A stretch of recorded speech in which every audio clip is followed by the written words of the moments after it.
everyone, this is Tamara from shelfaddiction.com and welcome to episode 76. Today on Book Chat, I'm interviewing audiobook narrator Michelle Babb. All of Michelle's social media links are listed below in the show notes, so if you'd like to reach out to her, you know where to find her. If you're enjoying today's episode, please like and share it. Show your support by rating the podcast and leaving a positive review. The podcast can be found on the Spreaker app, iTunes, Google Play Music, the Stitcher app, and more. If you'd like to comment on something you've heard in today's episode, you can leave a comment below, or you can find me on Twitter at Shelf Addiction. If you'd like to email in feedback or questions, feel free to reach out to me at info@shelfaddiction.com. Michelle has been narrating audiobooks for the last 3 years. She's currently working on her 32nd title for ACX/Audible. Michelle's here to give us a little insight into the world of audiobook narrating, and we'll also get a sneak peek behind the curtain, so to speak. Stay tuned as she shares her passion for audiobooks and her experience as a narrator. Enjoy. Hi, Michelle. Thank you for joining me today. How are you? I am great. Thanks so much for having me, and I'm really excited to talk to your listeners and readers about audiobooks. Oh, I'm excited that you're here because let me tell you, I love audiobooks. I don't know if you know that or not, but I love them. So it's so exciting for me to get like a time to talk with a narrator who does this for a living. It's so awesome. Great. Happy to be here. Yeah. So let's kick things off with, tell me how you started narrating.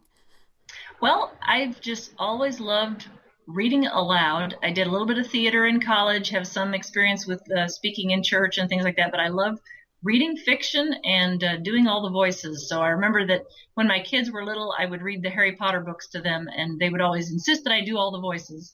And I would say, could somebody else read for a while so I can get some knitting done? And they would say, no, you have to read it. So, but it was fun. I really enjoyed it. I enjoyed doing the characterizations. And a few years ago, a friend of mine, completely out of the blue, and I don't think she had any inkling that I was considering a career change at the time, and she said she was listening to an audiobook. She said that her enjoyment of the book really depended on the narrators, and she just said to me out of the blue, you would be really good at that. And I thought, yes, I would. And I just said, I've got to look into this, what's involved. And that was about the time or shortly after ACX came into being. ACX is a large producer of audiobooks for Audible and Amazon. They're kind of the 900-pound gorilla in terms of people like me being able to get in with really I don't have a Shakespearean resume. I'm not a trained speaker. I don't have a background in radio or in public speaking. Mm-hmm. But I feel like I can do fiction, I can do a normal sounding person, and I can do some character voices and things. But how do I get to try that? ACX is where you can go and get your voice to the author's ear or the rights holder's ear, the person who makes the decision about who's going to be producing this audiobook. So that was an interesting thing. I mean, I had to go with finding out, for example, that audiobooks are no longer on CDs. They're no longer on cassette tapes. They're largely produced and just downloaded as MP3s and other forms of stuff you can get on the internet, so you don't have to get a piece of hardware and put it in a device. Mm-hmm. So that was a revelation for me, and learning what's an MP3, how do you make one. That's the level that I was at. So downloading the software, which I use Audacity, which is a program you can download for free. It's available online, and then just practicing with it for hours and hours and hours, and going on ACX where the authors post their script, a short audition script from the book, and you read it and upload it, and it goes straight to the author. And I love that. I love the egalitarian nature of that it's really open to anybody who wants to try it, and it's up to the author. It's their opinion. It's not authors like that. I think the autonomy and the independence of being able to choose, it's not all in the publisher's hands. Who's going to be voicing their characters. So that's very cool. So do any publishers actually use ACX, or is it all kind of self-pub and, small press indie type authors? Yes, publishers do as well. So other ways to find a narrator, you can go on some other online sites. There's one called Voices 123. There's one called Voice Bunny. There, if you look into where voice actors find work, some of them are for audiobooks. Mm-hmm. So you can go and find your narrator, and if your narrator uploads the MP3s, then you've got yourself a book. In the case of ACX, you upload it to ACX. You have a contract through ACX, and they're producing the books for Audible that'll go on Amazon. But there are other ways to do that. Very cool. So how do you prepare for an audiobook narration? Like, how do you work with the authors to kind of hash out how the character should sound and things like that? Well, first of all, I just read through the whole book, and I think if you're a good writer, I get the idea what this character would sound like. I know when you do a book review, you can just kind of see what this person is like. You can probably see in your head, if this book, this is the question I ask authors all the time, if this book is made into a movie, who plays this character? That's what I ask. And I've had them tell me someone that I don't know, and I'll go watch YouTube videos of her, because when I'm in the first few chapters, I may not know whether she's going to turn out to be the murderer or the fairy godmother or whatever. Right. But it's like, okay, you want her to sound a little sinister. There's something around the edges there. She's not as innocent as she seems or whatever. Yeah. So I'll ask them what actor or actress would play this person. And I'll try to think of that, have that person in mind. It's not that I'm going to be a recognizable, I'm not going to get sued for impersonating Brad Pitt, because I don't think that's going to be recognizable at all. Right. But I think it's that sort of character. It's that kind of person that they would play. Some people, if you think about it, they always play the same sort of person. They get typecast, maybe, Betty White. She's always the sweet, grandmotherly, but has the sort of salty, ironic sort of thing she comes up with. Exactly. If you told me Johnny Depp is playing this character, I would say, which one? The Willy Wonka or the Jack Sparrow or the Edward Scissorhands? Which of those types of people are we talking about here? But so that gives me a good idea of the characters. Really, when you have the narrator voice, which might be a first person or third person narrator, usually, rarely second, they'll get that in the audition script. I would hope that I'm going to be reading some narration and they're going to say, I like your voice, or I don't. Sometimes it's, I want someone who sounds older, who sounds younger, who does this or that. Tell me which character is doing the narration. Is it the older person? Is it the person with the southern accent? How much of that accent or voice am I going to have to do for the narration? So I get all that from the author. Sometimes I'll have to ask them about a particular line. Do you mean for this to sound sarcastic? Or does she really mean that? That kind of thing. So I'll have to check those things. But I get the book. I read the whole book. I send the author 9 million emails that some of them are things that seem like typos, things that may be dialect. Is that what you say out where you write? Or I had, when I did Linda Kozar's books, which are with a Texas accent, I said, how do you pronounce in Texas the word SYRUP, that stuff that you pour on your pancakes? I said, is the first syllable of that in Texas, is it pronounced sear or sir? Yeah. And she responded, in Texas, there is only one syllable in that word, and it's syrup. Syrup. That's how I say it. Syrup. Syrup. So, yeah. So anyway, those are all the questions that I have to ask before I read, because if I don't think to ask them, then some really interesting things happen. One of my best mispronunciations was the first book I ever did by Terry Lee. It's a book called Saving Gracie, and there was a reference to a basketball player, Shaquille O'Neal, who goes by the nickname SHAQ, and I am not a basketball fan. No. And I didn't think to ask. I thought it seemed obvious that it would rhyme with Iraq, and I said shock. Oh, no. And she said, well, this chapter that you just posted is great, except that his name is pronounced Shaq. And I said, oh, come on. It could be either way, right? Some people say Iraq, and some people say Iraq. I get that. So I asked a couple of friends, and 2 out of 2 of them looked at me like I was an idiot. And I said, okay, I'll go dub it. So, but of course, by asking the questions in advance, I try not to have to do as many dubs. So I ask the questions in advance, then I record, and I do the editing, which takes 9 million years. You edit audio, I think, for your podcast, so you know that there's mouth noise to take out. There's throat clearing. There's breaths in between. That if I have to stop for a sip of water, I'm going to edit out the swallowing because that's really annoying. Right. So there's all of that editing. And then I go through and listen to myself with my finger on the text, and I frequently find what I call the redos. So you have the typos, they're things that I might have to ask the author about, and then my redos, which are the things like saying, well, I might or might not realize that I said shock instead of shack or something like that. And I'll send those to the author and say, does this make a big difference? Do you want me to dub it? So your text says the child sat in her lap, and I read the child sat on her lap. Is that okay? If it changes the meaning, it's up to the author to tell me whether to dub that. How important is that? I mean, I listen to a lot of audiobooks, and I also listen to a lot of audiobooks along with my Kindle, right? So are they really nitpicky when it comes to that, or do they kind of let it slide if it's... Well, it depends on the author, and I've said a couple of things that I went, doesn't really change the, sounds okay to me. Yeah. And she'll say, no, this is really important, or this is how we say this, or this is how I meant it, or, so that's fine. She is the final arbiter of whether I dub it. And I do say she because I've done mostly fiction, and it is almost entirely female authors. Mm-hmm. So that's important for the readers. The other thing is WhisperSync, which you're aware of, is something that syncs the audio with the text by voice recognition technology. Mm-hmm. So my reading has to be 99+% accurate with the text. If mm-hmm. I were to leave out a sentence, that would be a problem. If I were to, something I do quite a few times will show up in the reados that I'll say, the text will say, you can't just barge in here, and I'll read, you just can't barge in here.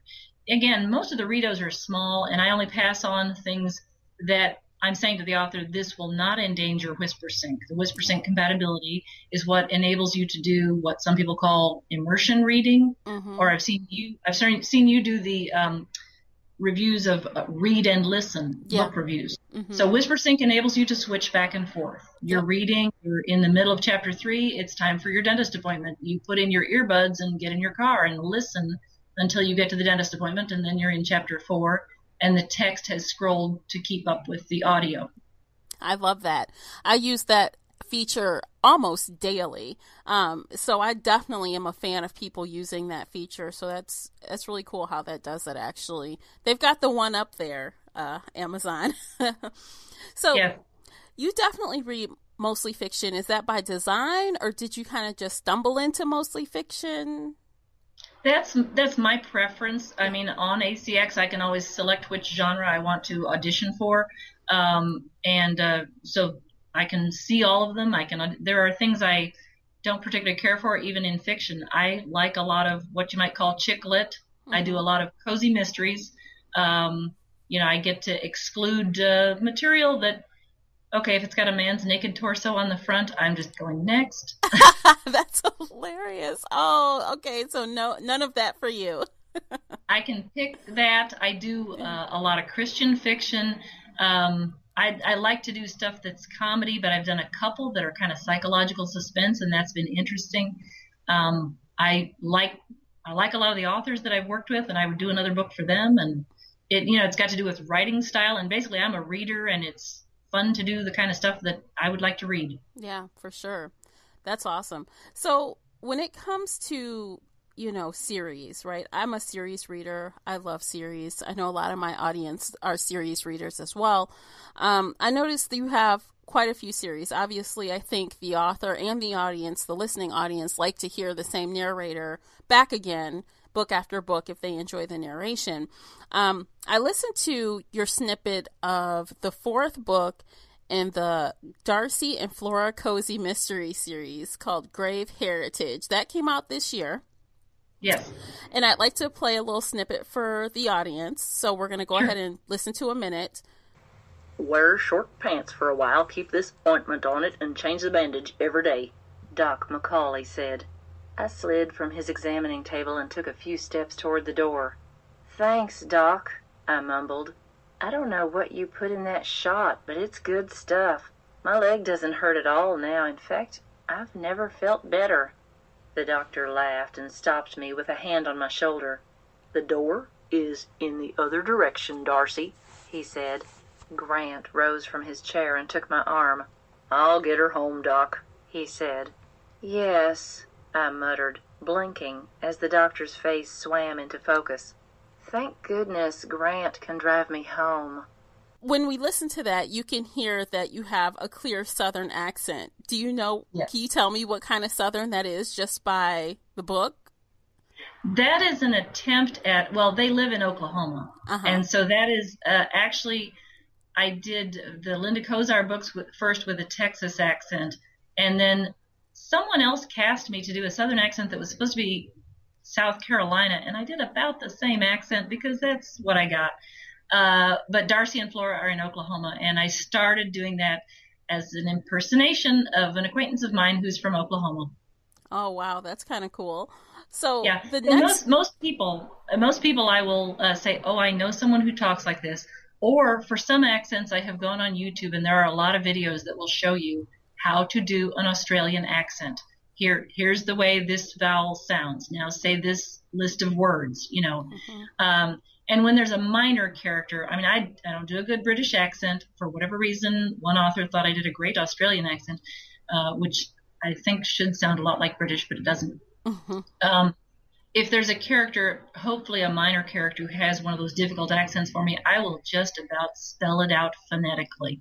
But in the case of Darcy and Flora and the Linda Kozar series, the narrator has that accent, and I got really comfortable to where I've done maybe 6 books with that accent where the narrator talks like that.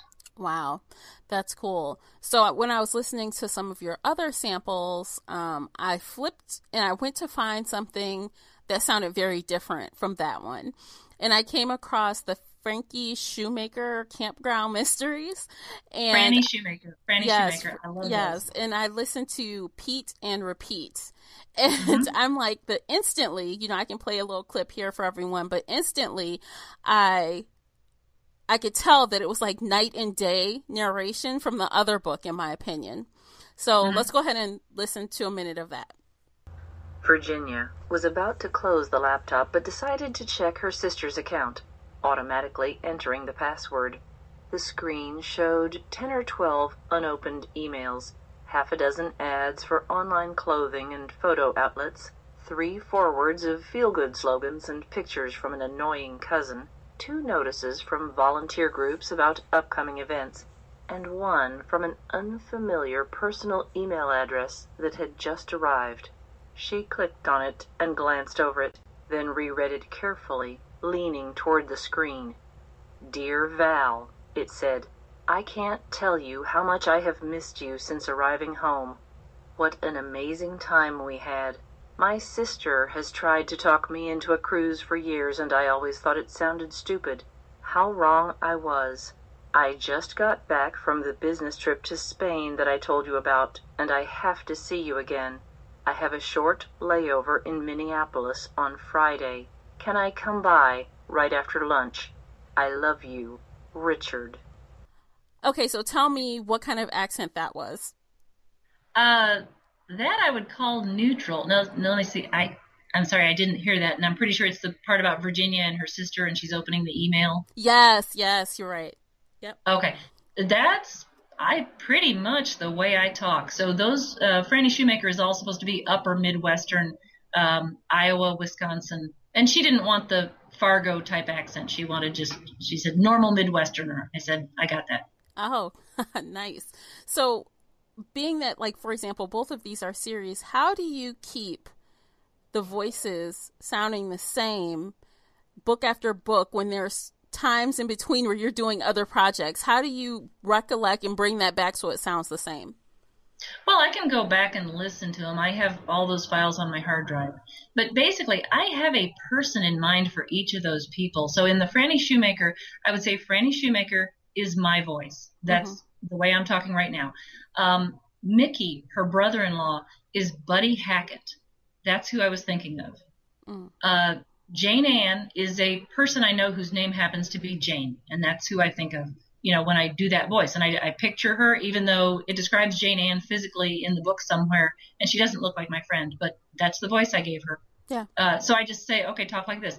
Now, when I do Franny, okay, for example, the weirder the voice is, the harder it is, or the more of a reach it is for me, the less range I'm going to have in expressing different emotions. You know, this is the funny person. This is the growly person who always sounds angry. It's going to be hard for me to make them sound sweet or gentle or some other, you know. So Franny Shoemaker is me. I can do Franny Shoemaker crying. I can do Franny Shoemaker angry. I can do Franny Shoemaker frightened. I can, because I got a lot of range within my own voice. Larry, her husband, is the lowest voice I can possibly do, and he'll talk about like this. And so he sounds kind of, he's going to sound sort of monotone, and he's not a flat or dull person, but I can't make him sound frightened. How high could his voice go before it would start to sound like Michelle again, you know? Mm-hmm. Well, that's something, about when narrators have to narrate for men and women, and sometimes children, is, as a listener, sometimes narrators do it really well and it's believable, and sometimes it just sounds wrong. So how do you know, like, how deep you can go, or other than just knowing your own voice, like, how far will you stretch to try to make the men and the children sound different? Yeah, well, and I want to pick your brain about this because you're a listener, and I read on the blogs and Reddit and boards where people comment about audiobooks. How do you think a man should approach, a male narrator should approach doing a woman's voice, and how should a female narrator approach doing a man's voice? My approach is that I do not want to make the men sound ridiculous, like caricatures, unless you're doing, and occasionally there's a character that they did write him to be a ridiculous, stupid crook, that kind of thing. He's supposed to sound pretty two-dimensional. But in general, for doing Larry, who's supposed to be a real person, I don't want to do what I call the growly monster voice, because I don't know any men who really sound like that, So I have a low voice for a woman. I can sing alto to some higher tenor, and if I just lower my voice as much as possible. And the other main difference, I think, between men's and women's speaking is that women tend to be more articulate. So you can, cue the caveman jokes if you want to, but I've heard of speech therapists and people who will advise men who want to sound less effeminate to, it's more of a grunting, it's more of a soften all of your vowels, but when you pronounce things precisely, you tend to sound more feminine. Okay. So you can do, and I've done a couple of women's voices that are low, particularly old ladies and that kind of thing, but you still keep the articulation. Or you can do a man's voice who's higher. Think of a squeaky man's voice like Don Knotts when he does Barney Fife. Okay. That may be before your time. But, some villains like Voldemort will have a really high, sneering, evil voice, but you can still make him sound like a man, So I don't know how to describe that any better than to try to demonstrate it in 9 million different ways. But so that's my approach, is when I hear critiques on some of the boards and reviews and things, that they'll say, this man is doing a woman's voice and he's making her sound really fluty and fruity, and I don't know any women who talk that way or who speak that high, in fact, and doing a man's voice same way. It's not all about getting your voice lower. So there is come on, he's a gruff old sheriff and he comes in and he says, all right, what's going on here, folks? That sounds more like a man than if you were to, be able to go lower than I can go. So well, in my personal opinion, listening, I find that my ears are more accepting to women, lowering their voice or dropping like some of the pronunciation, the exactness. I accept that easier than I accept a man trying to do a woman, because sometimes they end up trying to do this falsetto thing and it comes across horribly, or, like you said, it's just too extra, right? Women don't generally talk in that sort of way. So personally, I listen to a lot of women. I think more women narrators than men. It's very hard for me to find one where I just am like awed by their ability to do a woman's voice. But there are a few out there. I've got to admit, a couple, here and there. But I definitely think it's easier for women. That's my take on it. Yeah. But I think the main thing about reading a book, and I've had a couple of authors who even request, look, don't do special voices. Just read it as you, because you realize, of course, I'm reading the book where it's going to say, blah, blah, blah, Franny said, blah, blah, blah, Larry replied. If I didn't do any voices, you would figure that out. And so some of them prefer that. And I get what they're saying is when you get too over the top with your characterizations, we say you don't want to be cartoonish, or I would say you don't want your voice, your portrayal to be distracting. Okay. If people are like worried about the narrator's, mental health or whatever, that it takes them out of the story is the thing you worry about. But you know what though, without, some inflections of voice or change, just any kind of change to differentiate the different characters, it kind of just sounds like you're reading the book instead of narrating. So I don't know. I personally like to hear some differences in the voices. I can't speak for others, obviously, but I think that's my preference. It doesn't have to be dramatic like we were talking about earlier where, you have this really low monster voice as you say it, or, childlike voice in other senses. But I don't know, just flat reading a book, I kind of zone out on that a little bit. I'm surprised authors ask for that. Yeah, I agree. I mean, obviously that's the fun of it for me is doing the voices and sort of trying to embody the characters, but I don't want it to be, I've heard it said that if you're listening to a narrator and you're saying to yourself, that's a really good narrator, then there's something wrong. It should be, wow, I just got lost in the story and I thought that was the character, Yeah. Now, I guess that's the difference between just an average listener and someone that listens with a critical ear, because I kind of do both, right? When you narrate an audiobook, you're listening for the enjoyment, but you also do have to critique the narration. So you are listening for other things that maybe regular readers aren't listening for. So. Mm-hmm. Mm-hmm. Yeah, I hope so. And I don't get a lot of, I guess if the technical quality is adequate in terms of your editing, your background noise, that kind of thing, I don't get a lot of critiques from the average listeners that comment on the audio quality. They're more into the drama of it and how you personified these characters and how you read the more emotional passages or something like that, more so than the audio quality. So let's switch to something a little bit more fun. So tell me, who are a few of your favorite narrators to listen to? Oh, definitely Jim Dale, who narrated the Harry Potter series. Oh, he always comes up every time I talk about audiobooks. Everyone loves him. Love those. Well, I love the books, so I love listening to probably anyone read them, but I've listened to him. I've listened to a little bit of Stephen Fry. I guess I heard Jim Dale first, and he is those characters for me. Mm-hmm. Awesome. Do you have a favorite woman narrator? Maybe Cassandra Campbell, and it's just I listen to her a lot and I try to emulate her a lot. She does a lot of the types of books that I would like to do, so trying to get into those genres. Very cool. So what are your favorites? Like, give me one or two of the books that you enjoyed narrating the most, where you think you gave your best performances. I love the Linda Kozar series. It's funny. It's just kind of fluffy, and I mean that in a good way. Mm-hmm. I love cozy mysteries. I'm not a real hardcore police procedural type fan, but the ones that are funny and the ones that are more getting into the relationships and the wackiness of the characters, in addition to hopefully having a real mystery that holds together and makes sense, but really the character development, I get into that. I loved Cupidity by Patricia Wood. Cupidity, a novel. It's where the main character is a 23-year-old waitress. She's kind of a female Forrest Gump type character. And she gets an African email telling her that she's inherited $5 million. and her small town family and friends and her whole dysfunctional world comes together to try to help her collect this windfall. And it's a very funny and a heartwarming book and some really funny characters and good writing. Oh, wow. Oh, goodness. I hope she learns before she sends the money. Oh, yeah. Another big favorite. So I like a lot of funny books, and I like the heartwarming and the happy ending. Yeah. Another couple of favorites are by Melinda Clayton. One of them is called Making Amends, and that is about a 50-year-old recovering addict, Tabby Clark, who 30 years ago gave birth to twins. And one of them at the age of 5 was kidnapped by their estranged father. So this is already set up to be a weird, dysfunctional tearjerker. And he's not been heard from since. Now, 30 years later, in Chapter 1, he resurfaces on the morning news.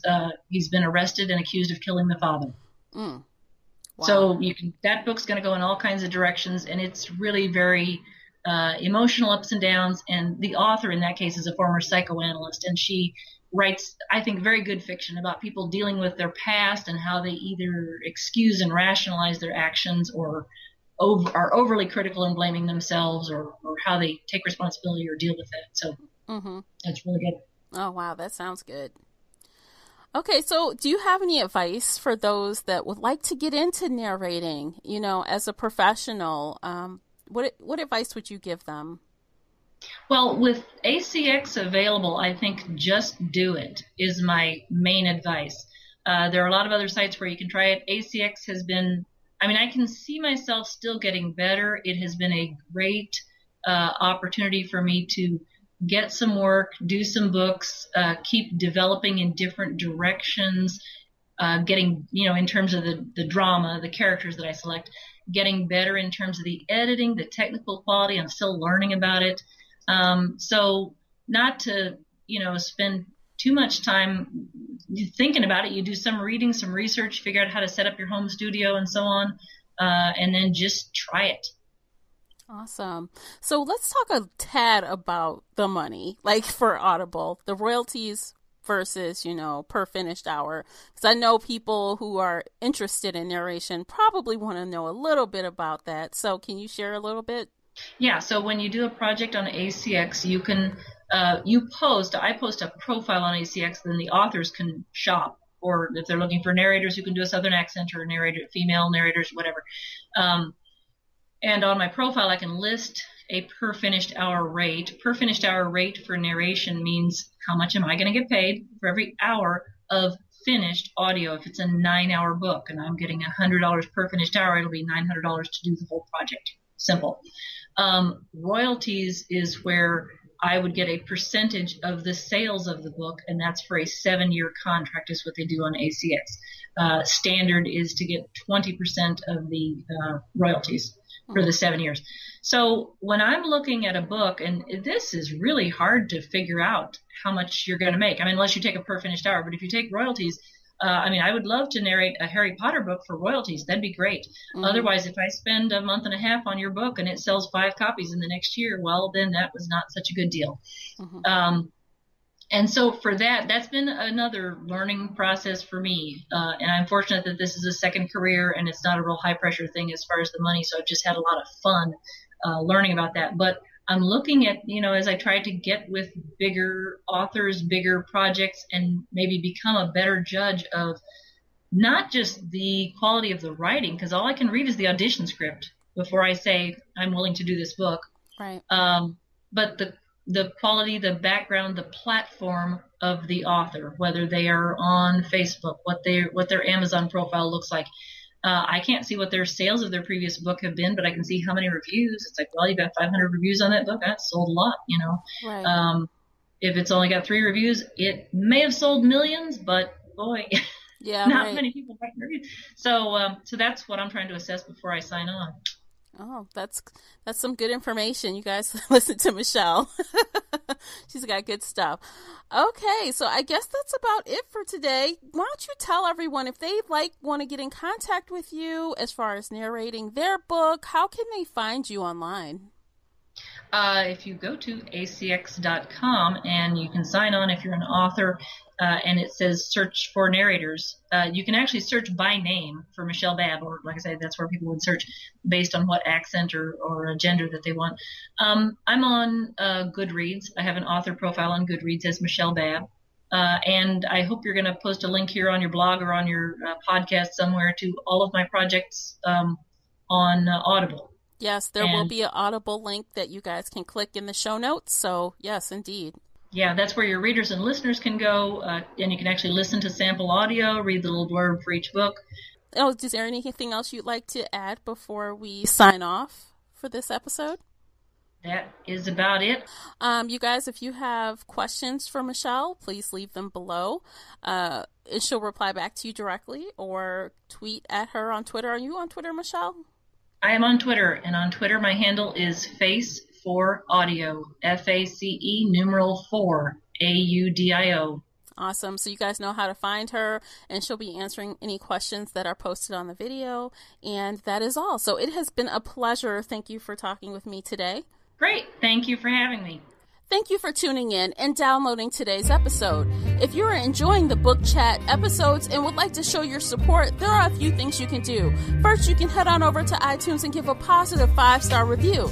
You can follow me on Twitter at Shelf Addiction. You can follow the Shelf Addiction podcast on Spreaker, the only place where you can listen live and get broadcast notifications so that you never miss a live episode. Most importantly, you can share the podcast with friends and family that love books and audiobooks. Thank you for listening, and until next time, happy reading.